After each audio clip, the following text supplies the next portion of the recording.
Quiet on set. Roll camera. Sound speed. Mark, please. And action.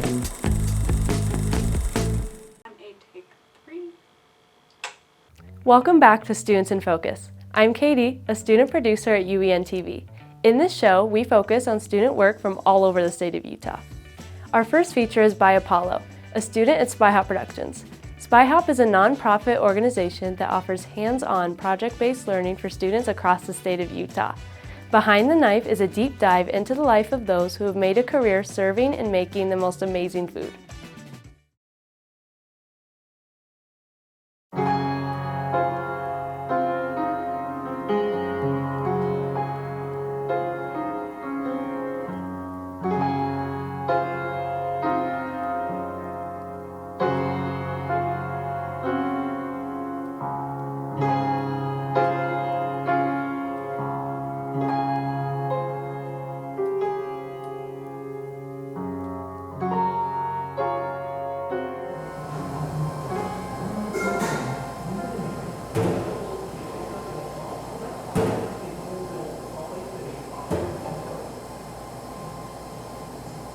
I've been doing it a long time. Just taught class this morning, and I've only been teaching for about 4 months. Before that, just a real brief time as the executive chef at a place at the airport. I worked for a golf company for years that managed properties, so I've been executive chef at 5 different golf properties.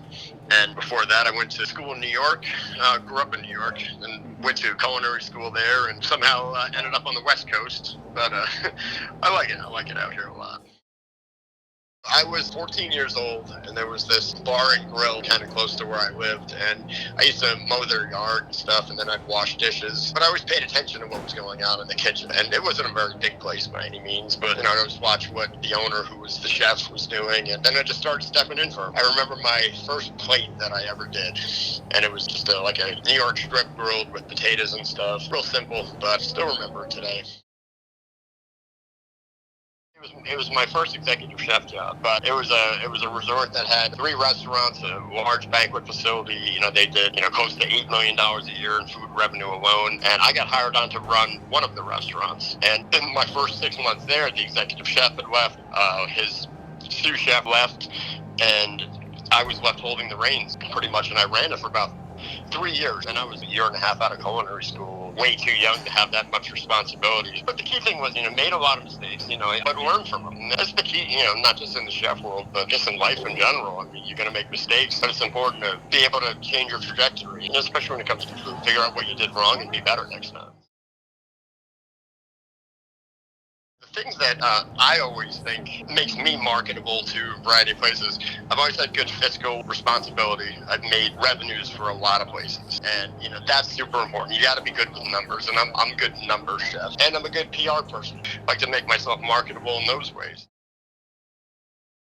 I think to be a good chef, you need to have that competitive personality to you.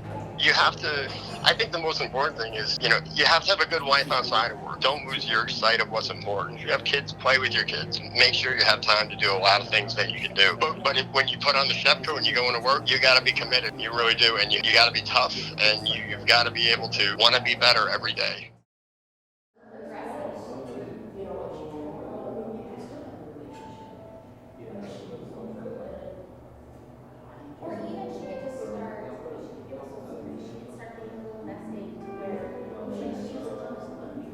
First memory in the food, so I always cook stuff for my baby. So it's the crepe, because my baby, they love the crepe. So that's why I opened Melissa Crepe and Coffee House.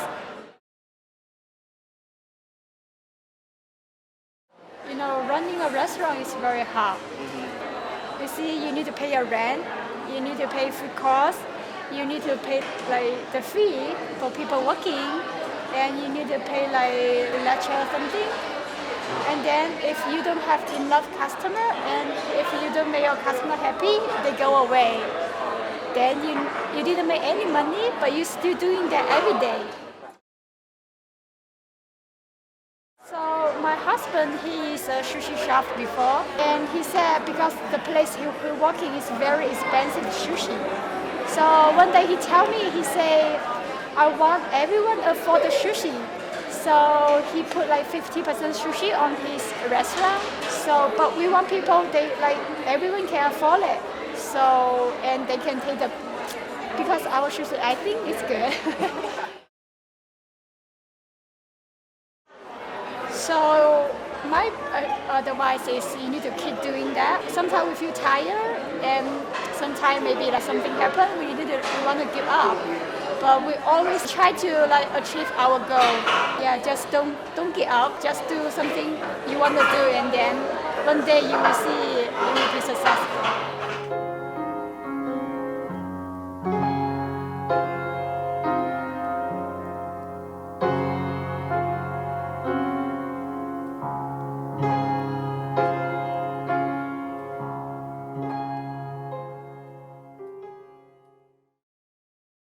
Calling all student filmmakers.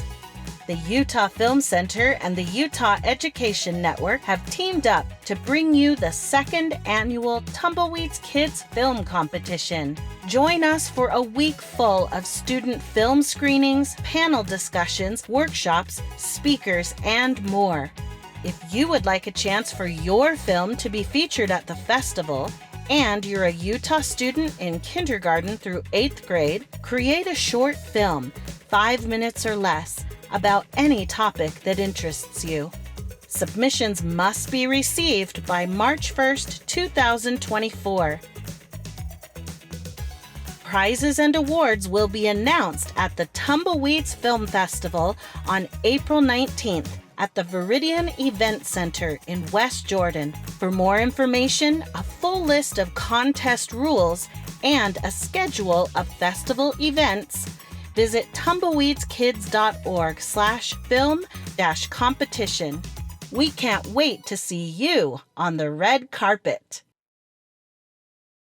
Do you have a film or media event coming up? We'd love to hear from you. Visit our website at uen.org/studentsinfocus to share with us. Up next, we have Being a Mentally Healthy Teen in 2023 by Kaili, a student at Box Elder High School. She reports on what Box Elder High is doing to support students' mental health needs. This video got first place in the Utah College Media Alliance The Futures Awards for Best Feature Video.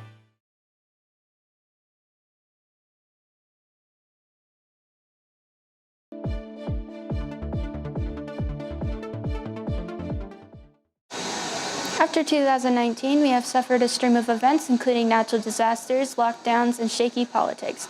Because of this, a lot of people have had mental health decline. So I, Kaili Feller at the Buzz of Box Elder High School, decided to ask students and staff what they think about this to paint a clearer picture.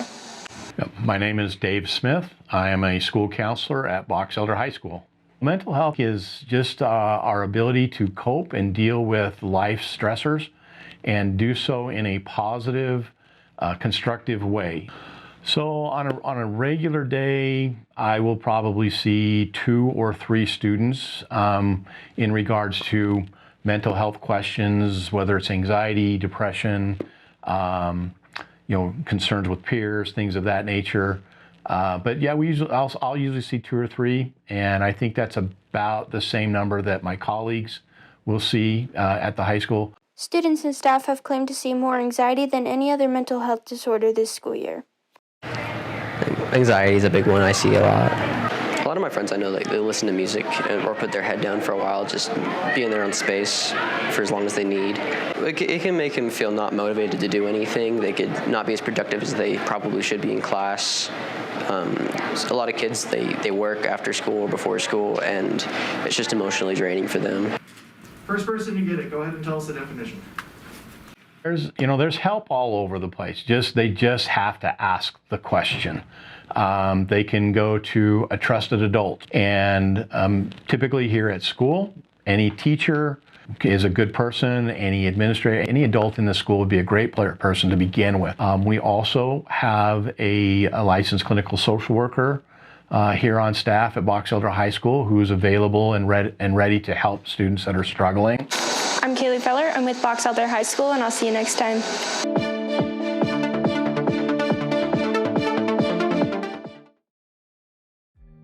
We're looking for student-produced films and videos to feature on TV.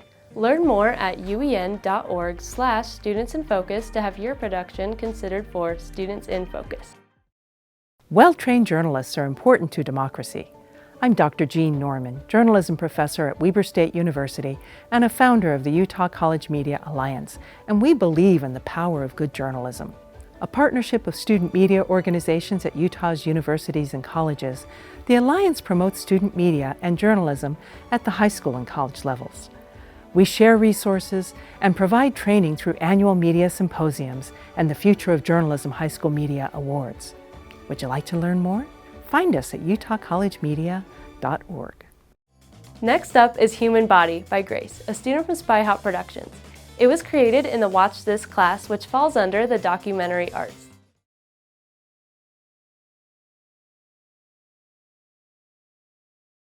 At the quantum level, no part of the body lives apart from the rest.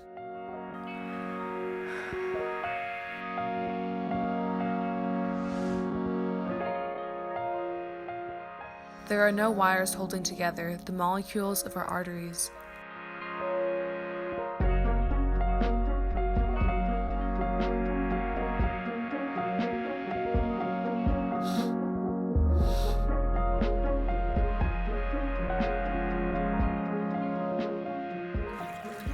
Just as there are no visible connections binding together the stars in a galaxy.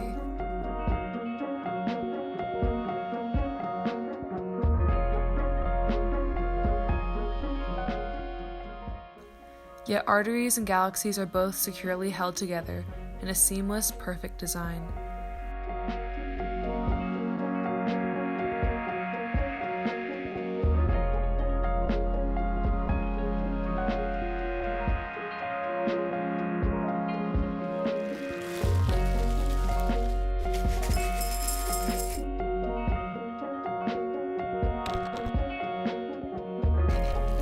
Our bodies are unexpectedly deliberate, just as the nebulas and clusters of the universe.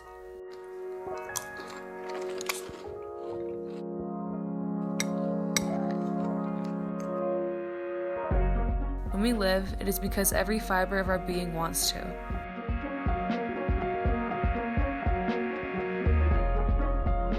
The universe wants to exist. Our bodies want to exist.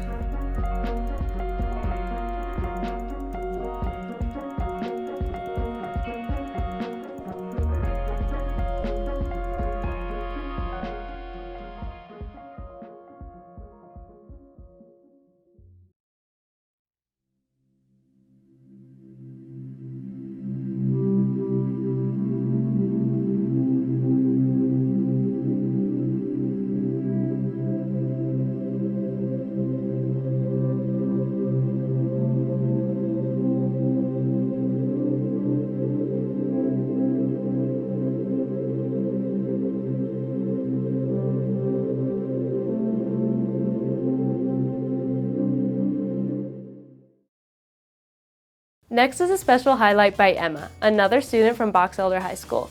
Emma takes a behind-the-stage look at the Hope Squad Assembly with an exclusive interview with Ryan Stream.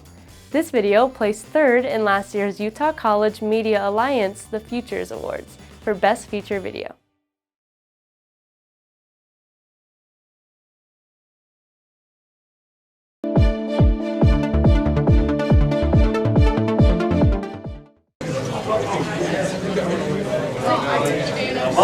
Welcome Box Elder. This is Emma Bybee coming to you from The Buzz. I'm doing a story on the Stand for Kind Assembly January 27th. Guest speaker Ryan Stream gave a motivational speech on passion, vision, how to deal with our mental health, as well as how to conquer our own Coliseum. And they are coming here to talk about how we can be kind and how we can also be kind to ourselves. Most assemblies that the students attend tend to be a little boring, but according to the student body, this was one of the best they have experienced. I think it was so fun and it was so sweet. I kind of cried. My favorite part of the assembly was the songs that he did because they were really good.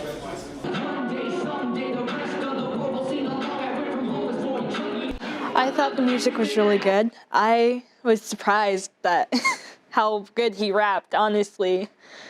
and I liked how like he was like still new, like a new musician, but he was so confident about it.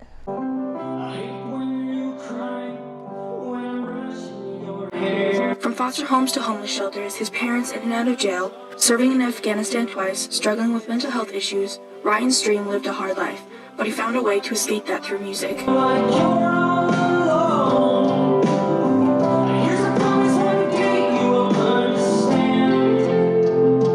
But the music was not the only thing that was impactful about the assembly. He gave the students advice to be kind to one another. They don't know what others go through, and that they should never be judgmental of the other students. Oh, advice. I love this. So, you are what you think. So if you could learn how to speak kind to yourself and then act on that, your whole life's gonna change. For example, if somebody says, you can do it, you're awesome, you're beautiful, you're smart, you're so wonderful, what are you gonna start to think?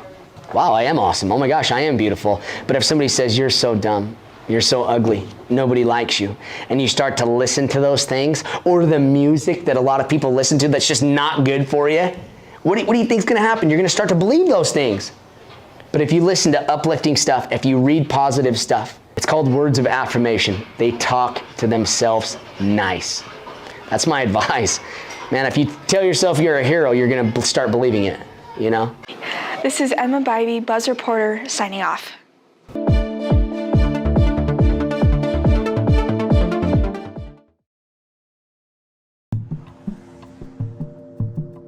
When people think of Sundance, they think of a world of independent films and filmmakers. But they're all a part of something much, much bigger. At the heart of it all is the Sundance Institute, a nonprofit arts organization that supports extraordinary artists, their culture-shifting work, and connects them with passionate audiences. We're a global stage for independent storytellers, and we amplify the impact of their work in the world. We discover next-gen voices and provide the resources they need to bring their stories to life. We support artists who are building new realities to explore. And we connect emerging storytellers everywhere with decades of experience and expertise. The Sundance Institute is bringing together artists, film lovers, educators, funders, and industry to evolve our world through stories.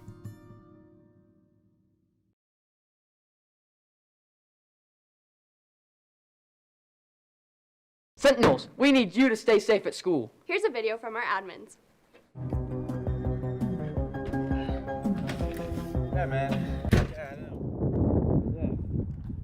What? You're not here yet? Uh-huh. I'll just leave a pebble in the door for you.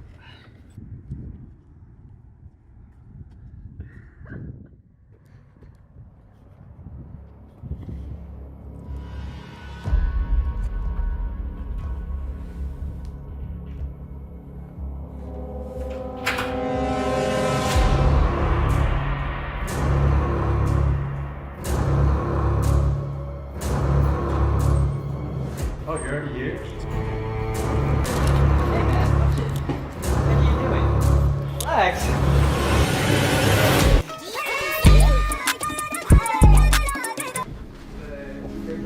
Imagine he wasn't dancing. Imagine he was a potential threat. Please be careful. Spread awareness about putting rocks in the doors and not do it. Don't shake the doors. You might get fined. Our final piece is by the students of Copper Hills TV, called The Semicolon and Suicide Awareness. CHTV talks to their peers about what the semicolon means to them. As a word of caution, this piece discusses suicide, so please take care and step away from this next segment if needed.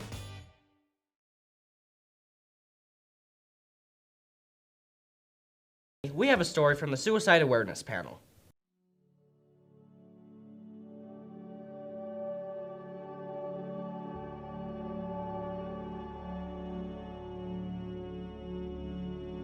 Personally, it's just kind of like the sign to keep going even when things are hard, and you've chosen to keep living and stuff, and you've taken that into your own hands. It's not the end of a sentence, it continues it on. So to continue on for Suicide Awareness Month, it means a lot to me. Show people that it's okay and like it's not just you, I promise. So it's about like suicide prevention, and a lot of people that I know have thought about that. People have thoughts about it. A lot of people have thoughts about it, and helping them is the most important thing. This represents the awareness of suicide and then the mental health that at times our students struggle with. A lot of people suffer through mental illness, and some of them, they don't even know that they're suffering through it. And honestly, I feel for you. There's always resources for you.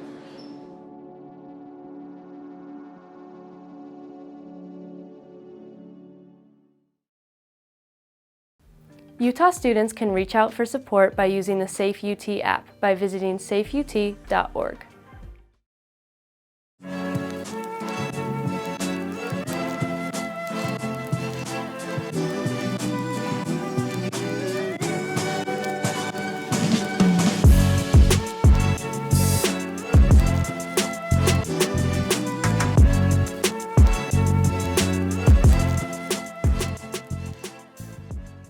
I signed up for audio apprenticeship as I wanted to expand what I could do with music and also just get to know more about how I could make it.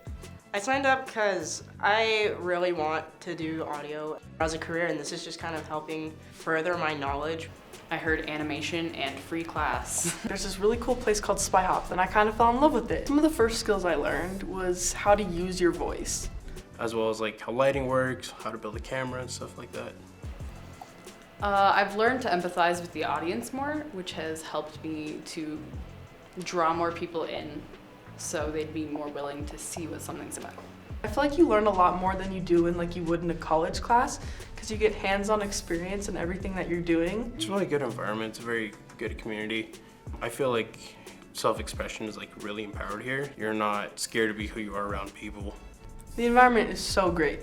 Everyone here is so nice and accepting, and like we're all just like trying to follow our passions and learning and growing from each other. Everyone's great. Super happy, chaotic, fun times.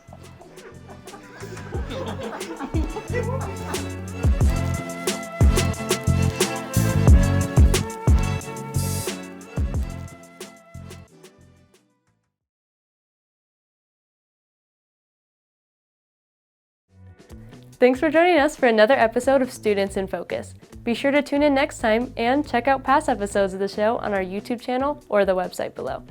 Don't forget that you can submit your project to be featured here on UEN TV. Catch you later.